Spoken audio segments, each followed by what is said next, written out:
Bang, ada monyet, elang, ikan. Mereka lagi manjat pohon kelapa. Nah, manakah hewan yang mendapatkan pisang terlebih dahulu? Anak TK aja bisa jawab. Apalagi saya yang punya IQ 120. Jawabannya apa? Tentu monyet dong. Larinya cepat dan jago manjat. Salah.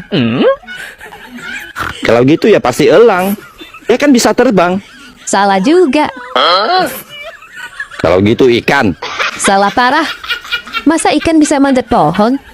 Mikir bang, mikir. Kok semuanya salah? Karena nggak ada yang dapat pisang. Kok nggak ada yang dapat pisang? Kan yang dipanjat pohon kelapa. Ini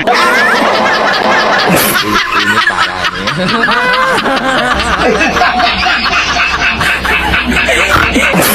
Ini parah nih.